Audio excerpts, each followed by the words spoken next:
So great to welcome all of you, Nancy, Pam, Nikki. We have a lot to talk about in terms of not only how to stay afloat, but really to help people think about how to thrive in a remote environment, whether your team is and has been fully remote or you're just making the transition. But before we dive in, would love for each of you just to share a little bit about yourself and your company. We've got Nancy, I'll start with you from Noom. You support a team of 2,000 coaches. So will you share with everybody a little bit more about Noom and your team?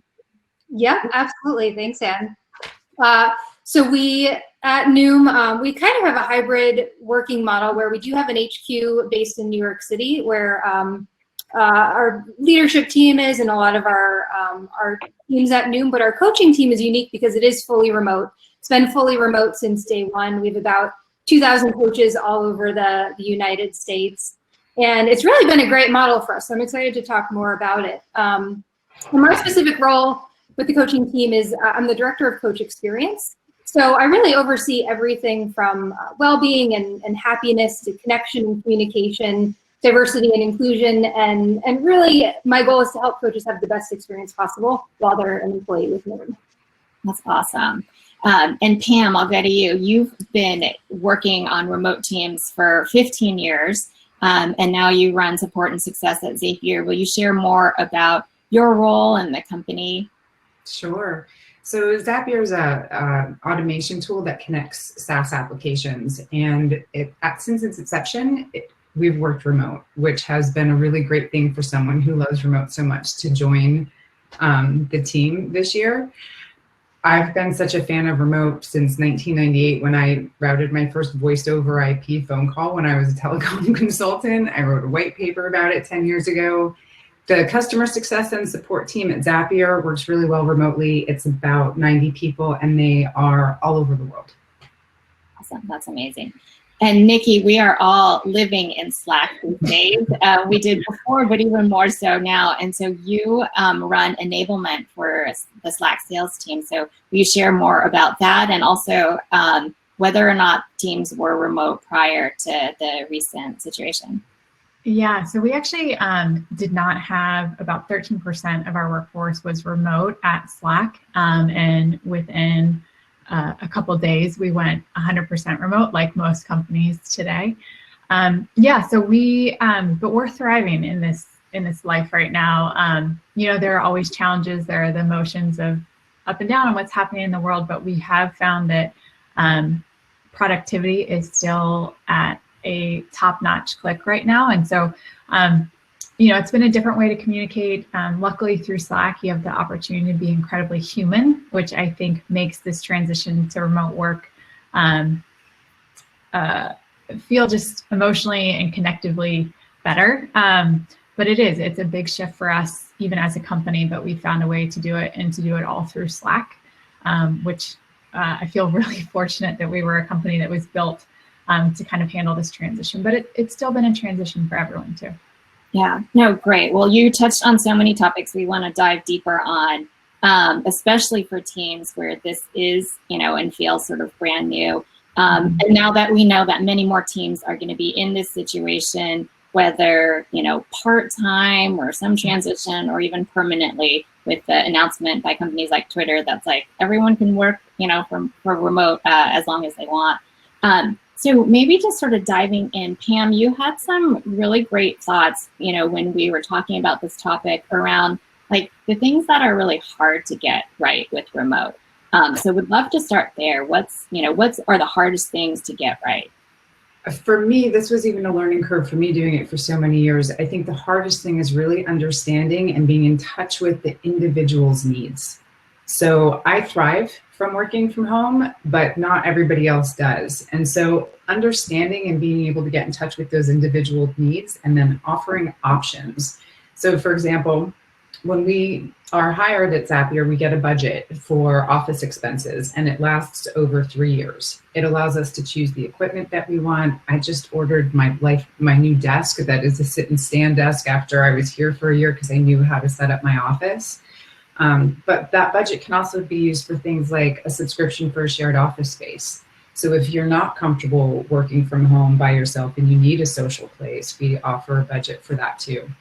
And it's just that part of it, by just saying this will be the budget, A, it's predictable, but B, individuals can choose what works best for them. And I think through all of my years, that's been the hardest thing to get right. I love that. Kind of taking account that everyone has sort of different needs and different ways that they might want to set up to be successful. And Nancy, how about you? What about the biggest opportunity? You talked a lot about, the kind of caliber of coaches on the Noom team and the ability to attract them from all different places. But what do you think are some of the biggest opportunities with remote work? I mean, I really think that is one of the biggest things, is that we have access to a talent pool across the U.S. So we're not just limited to one city or one geographical area. And I mean, beyond that, it really gives employees so much more freedom and flexibility to live the lives that they want to live where they want to live. We do have some flexibility with working hours.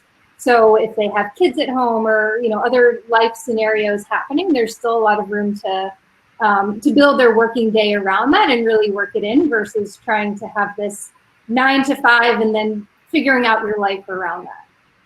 No, that's great. Nikki, you shared something right in your intro that I wanted to follow up on, which is that by being on Slack, it also allows the whole team sort of Slack on Slack, being very human. Are there specific things that the team's been doing during this transition that sort of encourage and nurture that humanity?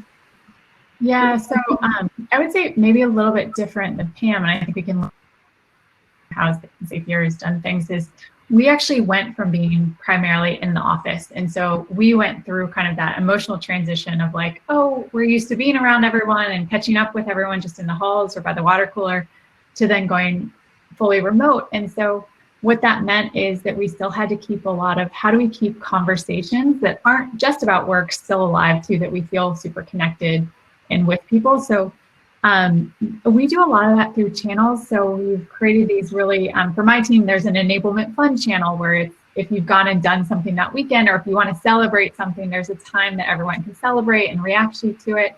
As a company, we've also done a lot of we used to have a Tales from the Road on the sales team, which is like when you go see customers and things like that. And now there's Tales from Work from Home, where you have these pictures of moms and dads with kids crawling all over them during customer calls, and things that just make this situation very human. And Slack allows you to really feel that and get that. And even stuff, I know it sounds small, but even the reactions of LOL or, oh my gosh, this is so great, just allow it to be very personable. And I think that has really changed, that when you're at work, you don't forget about the human side of things in Slack. You still get to show your personality and show your sense of humor. And that has been really critical for us. And the way that we've done that is to kind of separate between what are project-based channels or work-based channels and what are things that are just here for fun and just here for kind of celebration. Oh, I love that. I mean, it sounds like you're being very intentional. And sort of speaking of intent, we want to dive in on aspects of culture, right? Because right now, for so many of us, we're trying to make sure that we're investing in the right ways in culture, in the team, especially for teams that have transitioned newly to remote. So maybe starting off with, hiring, which can feel very different when it's not in the office and interviewing in person. So Pam, you've been building and recruiting a team all remote. What are some of the keys to getting even the hiring process right if you're not meeting in person? It's an interesting balance, really. We've for years differentiated ourselves in employee recruiting as a remote team. And I think the biggest lesson that we've learned, and I've seen it play out since I've been here, is that anyone who is primarily and or repeatedly talking about what a great thing it is that they'll be able to work remote, that's true. But if that's the bulk of what they're talking about, we really view that as a red flag. It doesn't mean that we won't hire them, but we just really monitor and dig in and ask additional questions around it. Your candidates need to be really excited about your product and excited about the job fit. So if you're hearing remote repetitively through your interview process, we've really found that to be the thing we want to dig in on. And oftentimes we don't hire those candidates. So still really looking for like fit with culture, fit with the purpose and mission of the company being the most important. Yeah, exactly. We're not here to provide people a lifestyle to be digital nomads. we're here to do really cool stuff with a really cool product and have really cool people that are excited about it. Right. That's such a good reminder, sort of no matter what the interview process looks like. And then how about onboarding? Nancy, Noom has such an impressive, onboarding program for coaches, and you've been ramping coaches so quickly. There's some keys to remote onboarding that people can kind of learn from what Noom does. Yeah, absolutely. I mean, we've revamped this process many times as we've hired over the years. So we've learned a lot, and each time we go through it, we definitely make some changes. But I think it's we utilize a lot of the tools that are out there, and the most recent change we've made actually is with Slack. There's a workflow builder in Slack now. So we will actually get coaches the week before their start date. We'll get them in Slack along with their cohort. That way we can take care of any necessary paperwork, start communicating with them. And then on day one of training, they're ready to go. And so much of the onboarding process continues to be communicated through Slack throughout their time, even though, they are in a lot of Zoom meetings and really intensive training process for about a month when they start.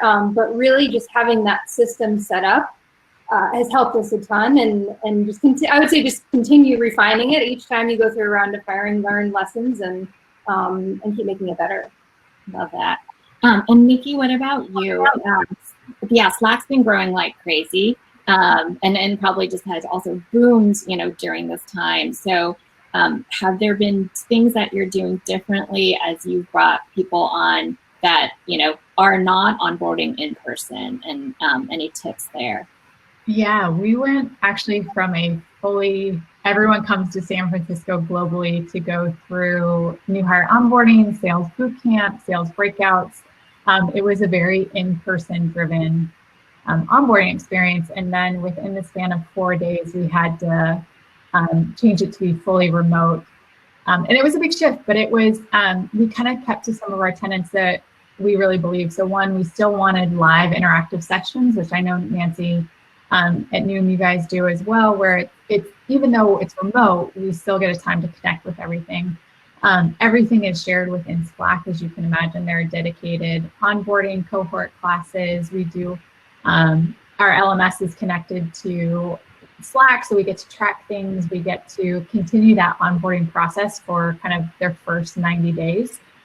But it's been very different, and it's also, you add regional complexity in there too. So we're also now running onboarding regionally, which just takes a lot more time and a lot more care. And so I feel really lucky that we were set up with the right number of people and the right infrastructure to do it. But it was a big shift, and I think when folks get hired remotely, for a lot of them, it's their first time they've ever been hired remotely. It is really important, again, to bring that connectivity elements to it that you just took for granted when people were able to meet in person. And so a lot of that means scheduling extra time and putting in extra effort, but it really pays off in the end. So we've had really good feedback from the remote sessions. I think a lot of our new hires were very nervous about getting onboarded remotely for the first time, like how am I going to get to know my team and things like that. So it's being more intentional with how you set up their time and what those connectivity points are. Yeah, I think those are such great points about just recognizing it's going to take more time and care, and making sure you plan for that. And that's probably I would love for, each of you to share, what can managers and leaders do to build those connections, either one-on-one with their team members or with colleagues when you aren't in person? What are some keys to that relationship building that we could all learn from? So maybe I'll start with Nancy. Anything that you and your team do specifically to kind of build trust, build relationships? We do. So just as much as we live in Slack, we do live in Zoom too. We're very relaxed with the way we communicate, and we like to do a lot over Zoom because it's a great way to connect and connect on a deeper level than you might over Slack. So for me personally, I have recurring one-on-one syncs with all of my direct reports pretty much weekly. And I try to stick to them. I think that's really the most important thing is showing them that you value their time and it's important to you to connect, even if maybe there aren't some specific agenda items to discuss, is just making sure you prioritize that time to connect. And then I think over time, it really can help just build such strong relationships. Yeah, great. And Pam, you had some sort of really interesting kind of phrases that you shared in terms of like how you do check-ins and it's assuming positive intent. I would love for you to share more about that. Yeah, sure. We do. We have a really great partnership with our people ops team. And it helps to know we had live in-person onboarding probably until about last year, and just recently by chance happened to move to remote onboarding. One of the things they've built is a checklist of all the things that when someone's onboarding that they should be doing, the trainings they need to take, maybe the people that they need to meet. And so part of that is creating for us these one-on-one team frameworks in our people ops software. So if it's somebody's first week on a job and they're in training, people ops has given to me this list of things I should ask in that initial one-on-one, or how to even set up that initial one-on-one. And those go on for a few weeks through the initial onboarding. The other things we do too, as a global company, we run our onboarding sessions live. And I have a calendar invite, one in the morning and one in the afternoon every time it's me my turn to do intro to support. And depending on where the majority of our candidates are, we're going to either have that in the morning and the afternoon, and folks who are outside that region then get the recording later. We introduce a lot of things there, like assume positive intent when we're writing things to each other in Slack, so that because that written communication is so different than being on the Zoom call. And so if someone doesn't react well to a message somebody sent them, they immediately take the approach, I'm going to give feedback. We have a value of growth through feedback. And so sometimes that means you have to pick up the Zoom call and talk to each other through it. But if you start from assuming positive intent, like we were talking about in the last session, I think that goes a long way. And the other thing we do is set up donut chats. So we can opt in to be part of this program where I will randomly get assigned somebody who in the company, and I'll talk to them for 30 minutes once a week, which is a really great way to meet people that I don't interact with regularly and just understand what's going on with them and what's going on in other parts of the business. I love that. That's one of our favorite Slack bots, that donut. What about you, Nikki? What are some things that maybe that you did or Slack had culturally in person that you've brought sort of online?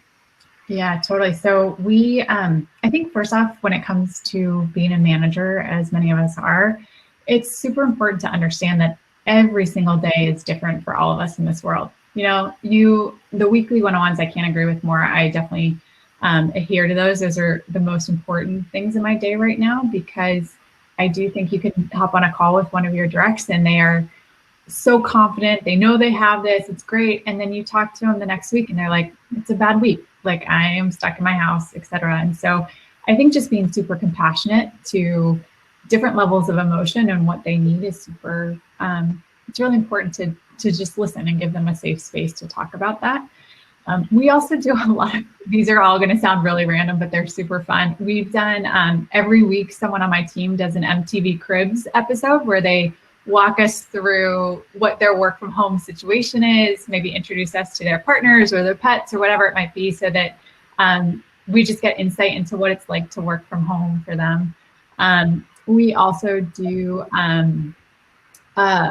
things where we do donut a lot, where it's let's talk to other people in the company and maybe someone that you wouldn't get to meet, but now it's a great opportunity to really lift your head up from work and get to know part of the team. We also, every team meeting, we do 2-word check-ins at the beginning of just how are you at today? Are you excited? Are you anxious? Are you overwhelmed? Whatever it is. And we don't do anything else with it. It's just a chance for someone to share kind of their 2-word check-in. And I think those moments of adding in humor or adding in personal flair and spice into their day-to-day, just to have that kind of space that is different from I'm in a meeting with execs or, whoever it might be, that you have to really show up in a different way, but giving folks a little bit more of a breathing room to add some fun, add some, again, just being very human. And I think that's really important as a manager, while still, and it's a hard balance, but setting the expectation of what needs to get done too, so that I see you as a human, I also see you as an employee, and this is the expectation that we have now too. Yeah, I love that. I know for me personally, it's been such a joy to see people's kids and, partners and pets. There is something that I think in terms of silver linings, brings us closer together.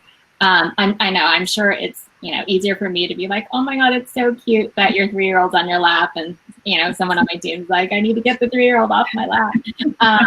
But Nancy, you mentioned something with your team in terms of how in this current situation, even though everyone's been working remote during a pandemic is really different. And for parents that have young kids, just providing flexibility. You talked about some specific things you've all been doing to increase empathy and support, and would love for you to sort of share some of that. Sure. So, when this all started, one of the first things we did was create a COVID task force. So we had a group of people who were dedicated to keeping a pulse on the team, communicating with the team, understanding everybody's needs. The first thing we did was expand working hours and just give people that flexibility to do other things in their day if they need to.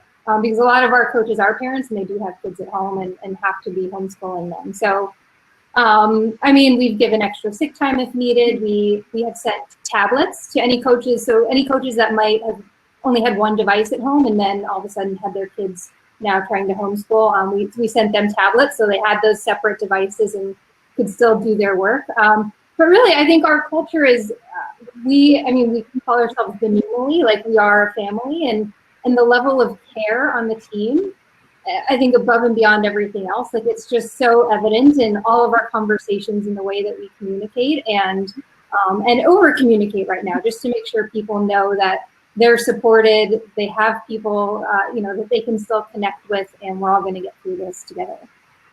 Amazing. Well, I want to maybe transition a little bit to get to some sort of tactics, even with tools and processes, how those might help with culture, especially, kind of codifying information and knowledge. So are there things that you find that your teams have done or but are doing more now to make information sharing or knowledge sharing easier during all these changes? Maybe I'll start with you, Pam.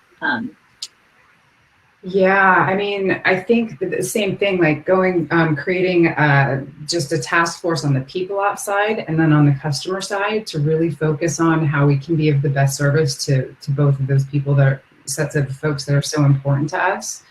We have we have daily executive check-ins, and everything that we discuss in those meetings and any critical decisions we make. Wade is posting every day an update for the team. So we do a check-in on the metrics that we measure and the things that we're discussing and the decisions that we're making and what we're planning. And I think that just goes such a long way in helping the team feel that the transparency, right? It's just the extension of the idea of transparency that's gone a long way.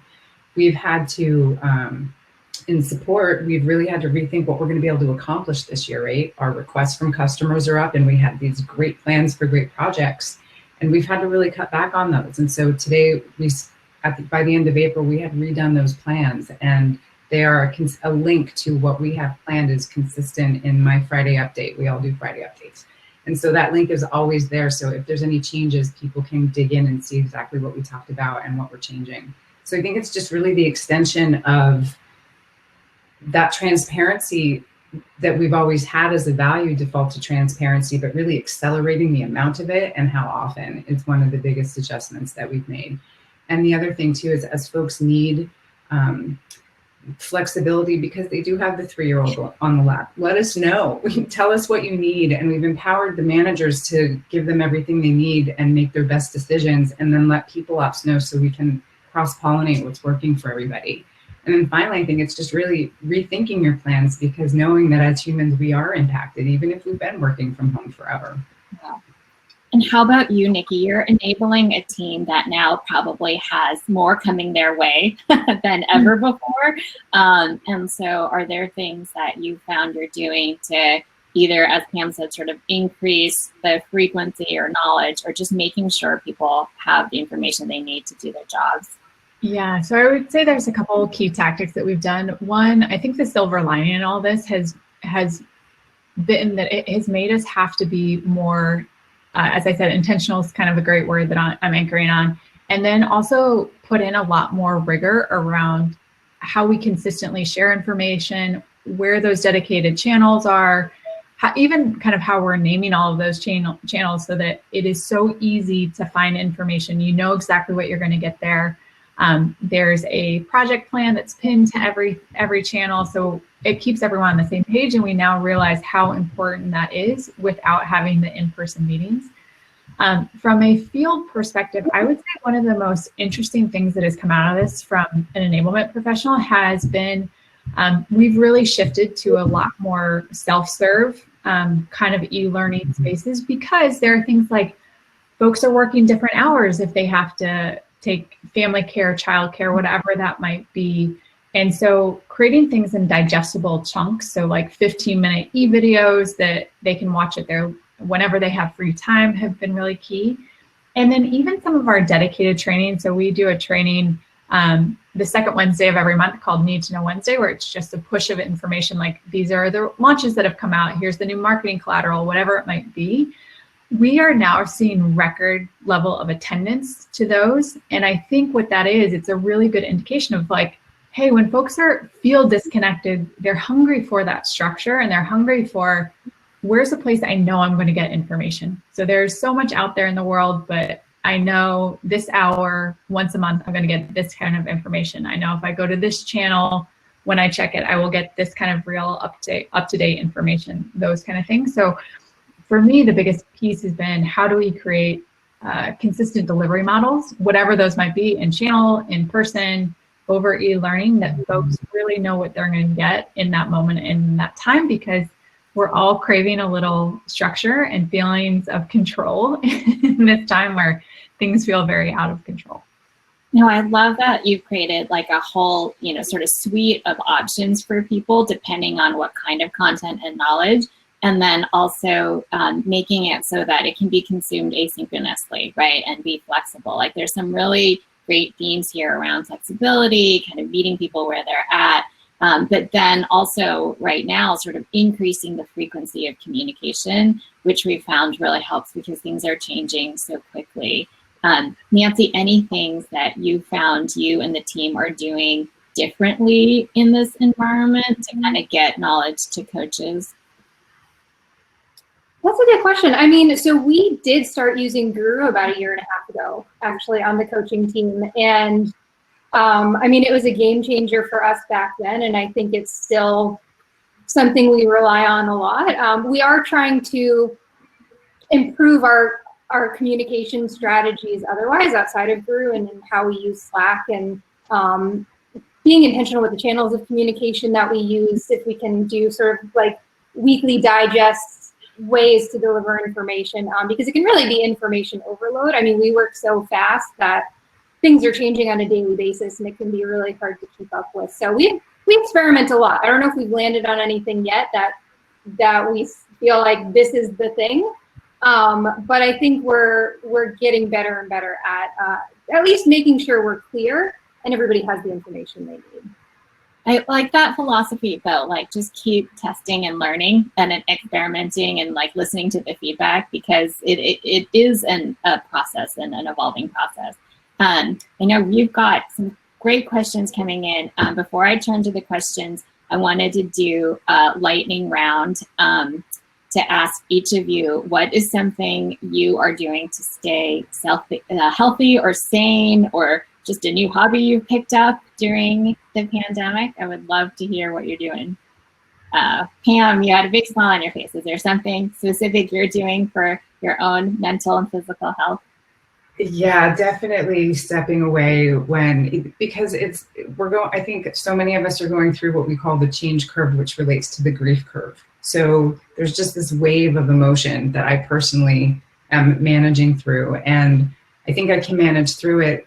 Just as COVID started, I found myself going all in work, right? Like I was about to go on a trip to Mexico and then all of a sudden it hit and I couldn't go and the adrenaline came in and I was like, yeah, I got this. And then the adrenaline started to wear off and my husband pointed out to me that there were some cracks showing. So he knows me really well and he was telling me I was out of balance and that that crash was coming. So probably about 3 weeks in, when I felt like the team was strong and I checked in with my people ops team, like, I think the team will be good for this. I made a really hard decision to go to the executive team and say, I need to take a week off or this is going to get worse for me. And I took that week off, like shut off my phone, went off, like just shut it down. And it was a very difficult thing to do. But what happens out of that is I'm so much stronger now and I can see those waves and I can step away for a minute when I need to breathe, stretch, whatever it may be. And another outcome from that was getting so much feedback from my team thanking me for doing that because they now feel safe asking for what they need to work through it also. Yeah. That's amazing. So just giving yourself permission to step away. I love that. How about you, Nancy? Any things that you're doing? I've been cooking a lot more. It's something that I've always loved, but just sometimes wouldn't make time for. And I've really been enjoying it and trying new recipes, learning new skills. I'm glad I've had the opportunity to revisit that hobby. Oh, I love that. I am in the process of trying to keep a sourdough starter alive on my comic. So I'm right there with you. And how about you, Nikki? Any? Yeah, well, my fiance and I are calling this the ultimate premarital test, making sure we get through this. We're doing great. I would say the healthy thing that I'm doing is I live in Sausalito and I feel really lucky for that. So I go for walks every day, at least just to get outside and get some vitamin D. And then I am watching an embarrassing amount of Netflix and really bad rom-coms, which I'm very embarrassed about, but I'm going to own up to it. So I do, as much as I would love to like pick up something new, sometimes during the end of the day, I'm like, you know what? I just need to numb out. It's been a long day. I'm going to watch, something great. Schitt's Creek is one of my favorite on Netflix, if anybody's into it. But yeah, I think as much as I would love to say I've picked up a new skill, it's more of I'm sitting in the skills that I already know. I love that. All right, we're gonna turn to some questions that are coming in on Slido. So let's see, what's your favorite work from home tool that you use daily? Whatever that might be, hardware, software, stress relief. What's your sort of favorite tool? Mine is my standing desk, and it's not even it's just an attachment that I put on a tabletop and I raise it up. But because I'm in Zoom meetings all day long, I can sit all day long and forget to stand up. So it's really nice to just have an option to stand. Yeah, that's great. I actually just got, it's not even like a fancy one. It's a tray from Etsy that when I don't need to use it can double as like a TV tray, or my kids have their eye on it that they could, use their laptop or watch stuff in bed or eat in bed, which we haven't let them do yet. But the standing thing I think is huge. How about you, Nikki, and a favorite tool, whether software, hardware, something else? I'm biased to say Slack. I would also say I got blue light glasses. I was getting the worst headaches and eye pain from being on Zoom all day, and the blue light glasses have really made things a lot more comfortable for me. So I didn't know they were going to change so much, but they have helped a ton. That's a huge tip, just given how much screen time we all have. Yeah. Totally. And Pam, what about you? The couch. Really just being able to step away from the desk and sit on a couch with my laptop, and I have a TV at the foot of it, so I can just do my same work sitting comfortably on the couch. And that's always just a really nice break and difference in my day. Love that. Love that. All right. The next one is, how do you balance keeping in touch with your team's needs and productivity, but also not feel like you're helicoptering, checking in too much? So yeah, so that being remote, how do you trust that things are getting done, without sort of the constant pings? Any any of you have like good tips on how to do that? Yeah, that's a big one. It was always the biggest argument I got in the early days when I was pushing for work from home. And I think in today's world, I think in most companies, we have tools we use to measure the work that people are doing. And we should continue to trust those and count on those. Like, we pay people to show up and do a job, not necessarily to sit in a chair and be there. And that can be a hard transition for people to make. With tools like Slack, I can read what's happening in channels. I can see how people are interacting. And if I add that to the goals we've set out and just checking in on those on the regular basis that we always did, it doesn't feel like I'm hovering. I'm there to support, and nothing really changes for them. The truth to the matter is, working from home, there's a big trust element to it. And you have those anyway, I think, in an office environment. But we just are really dependent on having people right there. So if you just continue to use those tools and really watch conversations and have more conversations in Slack, you can bridge the gap. Yeah, I love that you also mentioned sort of goals and outcomes, focusing on those. Yeah.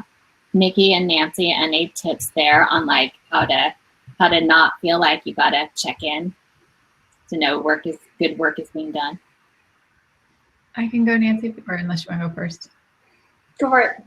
Okay. I would say similarly, I set really clear expectations and rigor and how I want folks to pin things to channel or like keep all conversations in channel so that you don't have to be hovering over them. You can actually go in and get updates from project trackers, things like that. That is long. And I would say before I joined Slack, I was only in an email world before. And this is some of the beauty that I didn't realize you had so much visibility into how your team was working in Slack without having to say, hey, can I have an update here? Or can I have an update there? Because you can self-serve yourself with how things are progressing. And that has been really key. Yeah, so for us, I think it's a combination of what Pam and Nikki both shared. I mean, for our coaches, we do have metrics to track their performance. For our leadership team, our project managers, that's having visibility into Slack conversations is definitely key. And that's where the meetings help too. I mean, in addition to our syncs with our direct reports, we have a lot of team syncs, recurring team syncs weekly, where we share status updates and agenda items. And we work very collaboratively. So there are always multiple people involved in any given project. So it makes it a little bit easier to know what's going on. Yeah, definitely. Well, this is one that I think is really interesting. And I think we'll probably answer maybe 2 more questions at the end here. This is a really interesting one. Do you see remote work transitioning American culture to a more human-centered culture? So that's a big one. Does anyone have thoughts on that? I think what we were just talking about earlier is the biggest thing for me too is, again, going back to days when I was really rallying and trying to help people adopt the idea of working from home. A lot of it was like, my customers will see my kids, my customers will see my dog. And I think we just got over that hump. Like, people are actually enjoying that part of it. And I really do feel, while the humans I'm interacting with more are in a computer, which in a lot of ways makes me sad, there's just so much more of their human life being brought into those conversations. And I don't think customers mind, and I don't think executives mind. And so, yeah, I think we really will see that shift to just more of a human focus in it. Yeah, I would agree. I don't know if I have too much more to add, but I think that the human element that's brought in through remote work, where we can all just be ourselves a little bit more because we're comfortable in our own environments. I mean, at Noom, we've always had sort of a relaxed culture. So this isn't too different for us. It aligns with our culture anyway. And I know some companies, it might be a little bit different, all of a sudden seeing each other's homes and pets and kids. But it just helps build relationships and connect with the people that you're working with in a whole new way that I really think has so many more pros than cons. Yeah, definitely agree. With just a minute or 2 left, this is a perfect question to end on. What have some of your most successful ways to help your teams have fun been? I mean, I'll say for our coaches, we do a lot of virtual events. Some of them were in place before COVID. So we We have yoga classes and trivia nights and just fun opportunities to connect. And then with COVID, we've actually lost our opportunities to connect in person because we were starting to do smaller scale meetups in our different regions. So trying to find ways to replace those. We did a virtual vacation one night where each regional area got to go to some tropical fun location. They did games and made special cocktails and mocktails and just, any of those opportunities to connect over video where you're not talking about work, I think they're appreciated and just, I don't know, makes everybody happy. Yeah, I love that. Love that. How about you, Nikki? Any things your team or Slack's been doing to kind of keep things fun? Yeah, we do. There's a couple things. So we do happy hours. Just kind of all of this stuff is super optional too. It's like people can opt in or opt out. We also do Zoom scavenger hunts where like there's a list of stuff, like whoever can get it first in their house and bring it back gets points and things like that. But yeah, I think it is very unique to say, we don't have as much stuff structured, but I actually have found that empowering the team. So instead of me creating something to say like, hey, let's have some culture champions in different parts of the org, and they're setting up stuff and that brings it a lot more, that it doesn't feel as top down and that folks get to choose how they connect. That's really worked well too. Love that. The scavenger hunt idea is so much fun. And then how about you? I'm back all sweaty. What is that thing? I know I have it somewhere. How about you, Pam? I think the same thing. The teams are putting together, let's have lunches together, let's do games together. There's been a couple, let's watch a movie together, let's take a break and watch a TV show in the middle of the day. We have 3